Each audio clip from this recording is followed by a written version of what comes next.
ये रामपुर में लोकसभा में ही वोट नहीं डालने दिया, इस समय भी वो वोट नहीं डालने दे रहे हैं। ये कर्फ्यू लगा के काम कर रहे हैं। लोकतंत्र में अगर वोट नहीं डालने दोगे तो लोकतंत्र खत्म हो गया। उत्तर प्रदेश में उपचुनाव हो रहे हैं। सबकी नजर दो हॉट सीट मैनपुरी और रामपुर पर है। मैनपुरी में लोकसभा का उपचुनाव है तो रामपुर में लखनऊ पहुंचने की तैयारी हो रही है। इन दोनों सीटों से दो ही लोगों का नाम ध्यान में आता है। मैनपुरी से मुलायम सिंह यादव और रामपुर से आजम खान। मुलायम सिंह जी तो अब इस धरा पर नहीं है और आजम खान अपनी खोई हुई धरा खोजने के लिए संघर्ष कर रहे हैं। जनता से कह भी चुके हैं कि इस बार मुझे धोखा मत देना। संघर्ष डिंपल यादव भी कर रही हैं। डिंपल यादव अपने दिवंगत ससुर मुलायम सिंह यादव की चुनावी भूमि पर साइकिल को पंचर होने से बचाने का संघर्ष कर रही हैं। लेकिन मतदान के दिन डिंपल और अखिलेश ने सरकारी सिस्टम पर न सिर्फ मैनपुरी बल्कि रामपुर में भी साइकिल को जबरन पंचर करवाने के आरोप लगाए हैं। बाकायदा प्रेस कॉन्फ्रेंस कर अखिलेश और डिंपल दोनों ने सरकार की मंशा समेत चुनाव आयोग की निष्पक्षता को भी घेरे में ले लिया है। अभी सुबह से लगातार शिकायतें आ रही हैं। केवल मैनपुरी लोकसभा की शिकायतें नहीं हैं, बल्कि रामपुर विधानसभा में जिस दिन से हम लोग वोट मांग करके आए हैं, जिस दिन से शुरुआत हुई है, उस दिन से प्रशासन लगा हुआ है कि वोट ना पड़ पाए। रामपुर में पहले तो वोट नहीं डालने दिया जा रहा है, कहीं भी किसी को निकलने नहीं दिया जा रहा है। जो वीडियो आ रहे हैं उसमें पुलिस चेक कर रही है। मुझे ये बताएं, गाइडलाइन क्या है इलेक्शन कमीशन की? इलेक्शन कमीशन की गाइडलाइन ये नहीं है कि आप पुलिस को ये आजादी दे दें कि आपका चेक करेंगे। जो उनके पास आईडी हैं, जो निर्धारित आईडी होते हैं, उनके तहत जा रहे हैं, लेकिन उन्हें वोट के लिए वापस किया जा रहा है। डिंपल यादव ने तो साफ तौर पर कहा कि सरकार पूरी तरह अनडेमोक्रेटिक और अनकॉन्स्टिट्यूशनल तरीके से काम कर रही है। डिंपल ये भी कह रही हैं कि सरकार चाहती ही नहीं कि ज्यादा लोग मतदान करें।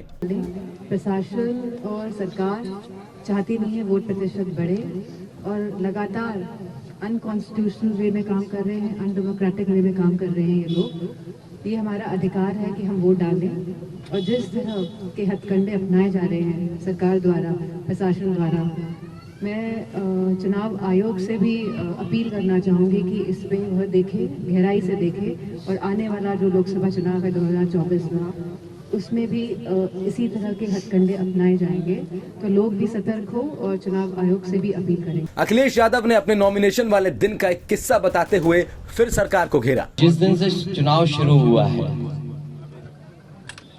प्रशासन न जाने किसके आदेश पे काम कर रहा है। मुझे याद है जिस समय मैं नॉमिनेशन के पे जा रहा था, जानबूझ करके उन्होंने सबसे तगड़े लंबे पुलिस अफसर को सामने लगाया और जैसे फिल्मों में नहीं कोई गाड़ी रोकी जाती है, उस तरीके से गाड़ी रोकने का प्रयास किया गया था नॉमिनेशन के दिन। डिंपल यादव ने मतदान की एक रात पहले बीजेपी नेताओं पर शराब वितरण करने का आरोप लगाते हुए ट्वीट किया, डीएम फोन नहीं उठा रहे। उनके कार्यकर्ताओं का पक्षपात का आरोप सीधे तौर पर प्रशासनिक तंत्र पर लगा। और शराब बांटी गई और कोई हथकंडा छोड़ नहीं रही है, जहाँ ये प्रशासन नहीं छोड़ रहा, सरकार नहीं छोड़ रही है, तो इस वजह से ट्वीट हुए हैं मेरे अकाउंट। हथकंडे अपनाए जा रहे हैं सरकार द्वारा, प्रशासन द्वारा। मैं चुनाव आयोग से भी अपील करना चाहूंगी कि इस पे वह देखे, गहराई से देखे। इन तमाम आरोपों पर बीजेपी की तरफ से मुख्तार अब्बास नकवी ने पलटवार किया और कहा कि अब अब्दुल को बहलाने फुसलाने का खेल नहीं चलेगा।